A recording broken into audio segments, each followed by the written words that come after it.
world fades, and you're standing naked on an African savanna. 50,000 years ago, heat shimmers off the cracked earth, and the air hums with insects. Your bare feet blister on the sun-scorched ground, and a distant roar, low, guttural, freezes your blood. No phone, no tools, no shelter. Just you, your modern mind, and a landscape that doesn't care if you live or die. Could you survive a single day? We've all watched nature documentaries, maybe pitched a tent on a weekend getaway, dreaming of life as a rugged hunter-gatherer. But the Paleolithic wasn't a camping trip. Archaeology, from the Smithsonian's Human Origins Program to 2024's latest digs, reveals a brutal truth. Our ancestors faced challenges that would crush most of us in hours. Their world was a crucible, and you're about to step into the fire. You take a hesitant step, and the grass rustles. Your heart leaps. Every sound, every shadow could be death.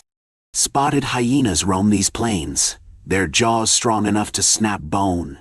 And their extinct kin, the short-faced hyena picrodidae, was a lion-sized nightmare that could crush a hominid's skull in one bite. You squint at the horizon, trying to make sense of a blurred shape. Is it a rock? A predator? Your modern brain, wired for emails and traffic lights, scrambles to keep up. Anthropologist Clint Gianalis from Oxford explains that hunter-gatherers, trained from birth, could read animal behavior in ways we can't imagine. They'd already be moving, plotting escape routes based on the wind's direction, or a faint paw print.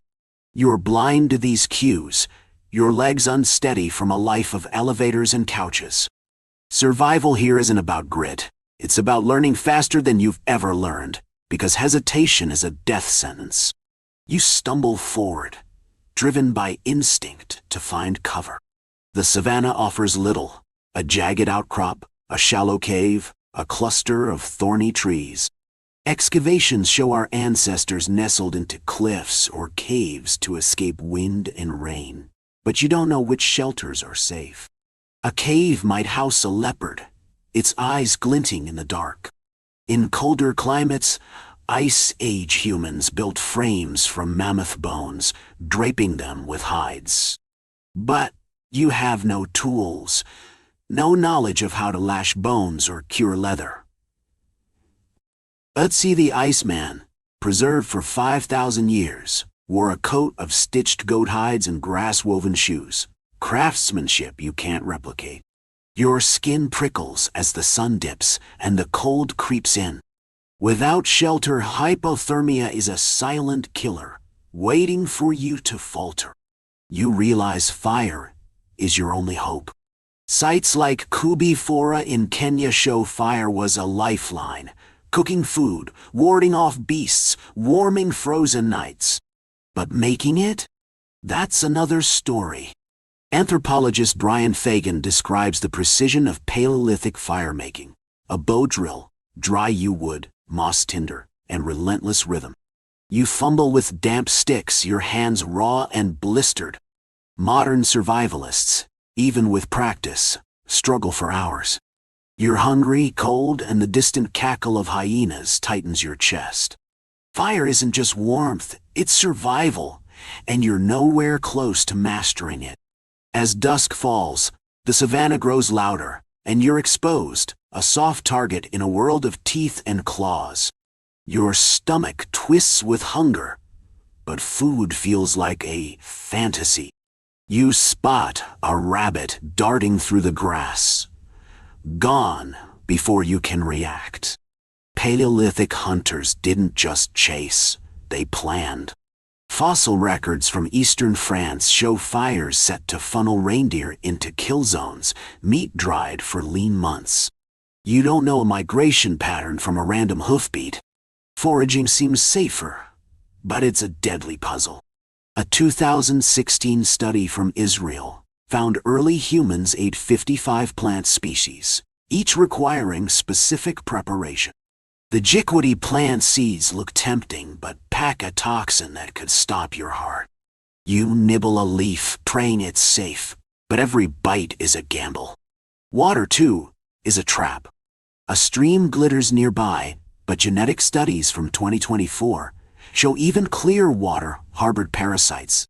One sip could unleash dysentery, and a scratch on your leg, already red and swollen, could turn septic without medicine. You're not just fighting the savannah, you're fighting your own body, unready for this ancient battlefield. Night wraps around you, and the cave you found, damp, cold, reeking of earth, is your only refuge. The darkness pulses with sound, a wolf's howl, the crunch of something moving closer. Your nerves fray, every snap of a twig a jolt to your system. Paleolithic humans thrived in this chaos, their senses honed by necessity. You, used to streetlights and locked doors, feel the weight of constant fear.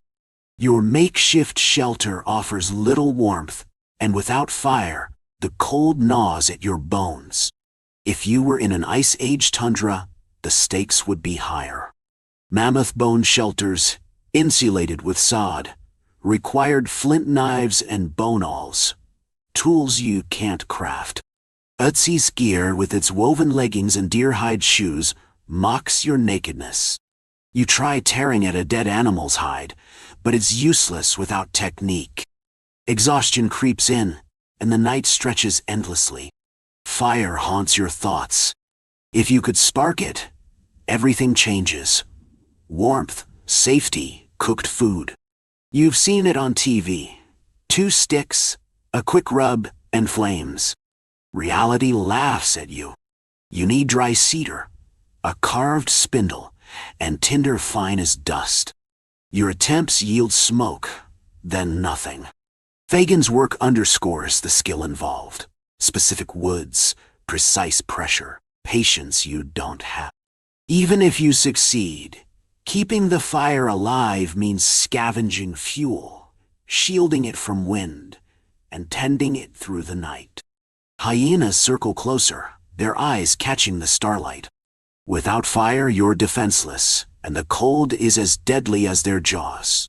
Hunger deepens, and your body weakens, making every task harder.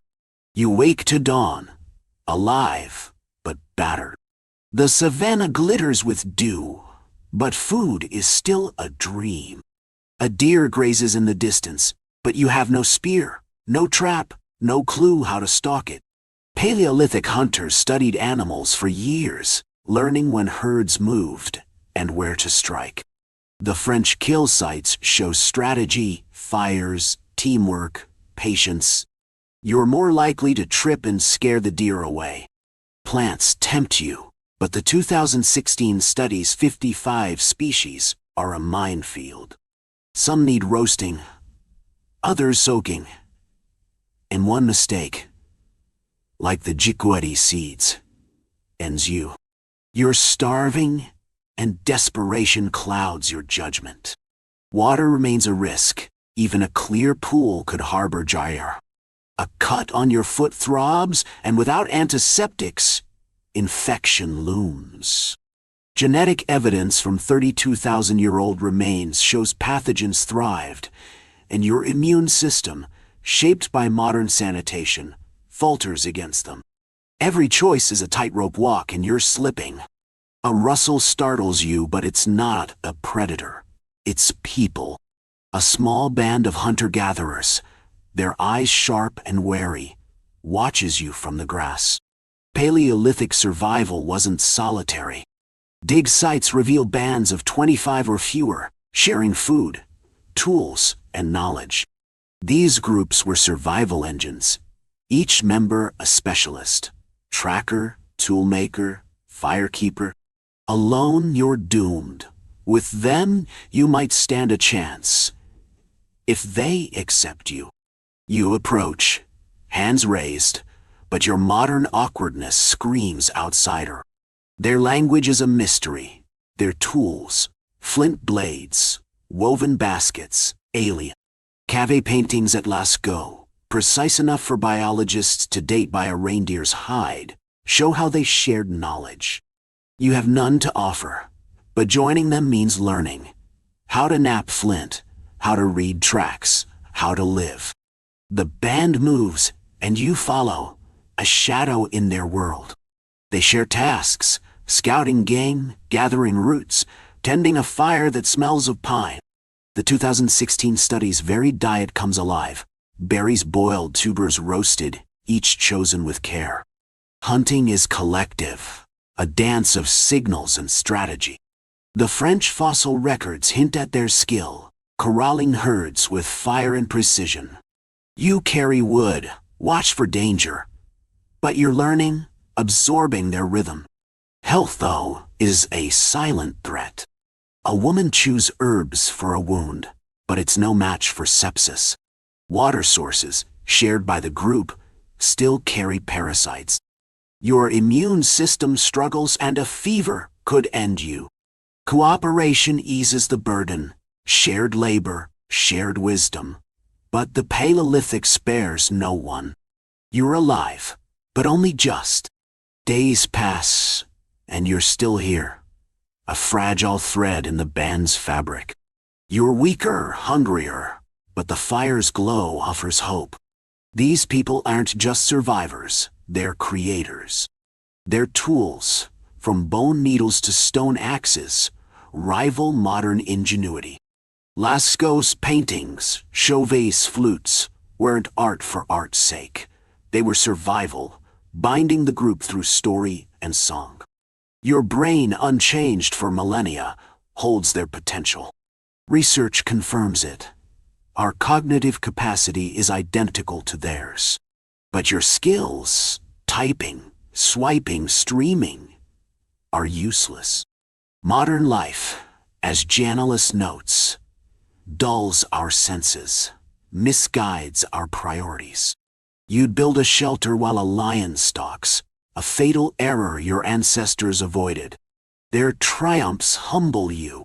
Recent digs show they reached deserts, tundras, and mountains earlier than we thought, armed with tools and teamwork.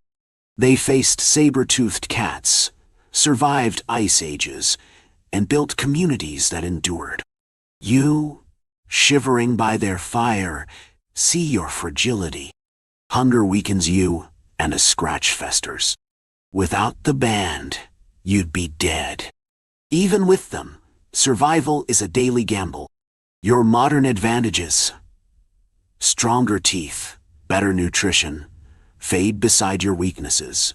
No tracking skills, no environmental instincts. You're a descendant of champions, but their world would break you. Yet their spark lives in you. Not in your softness, but in your capacity to learn, to dream, to carry their legacy forward. You sit by the fire, the band's voices rising in a chant. The savannah fades, and you're back in your world, safe, warm, a phone buzzing in your pocket. Could you survive the Stone Age? No. The margin for error was too thin, the skills too alien. But that's not failure. It's awe. Your ancestors didn't just endure.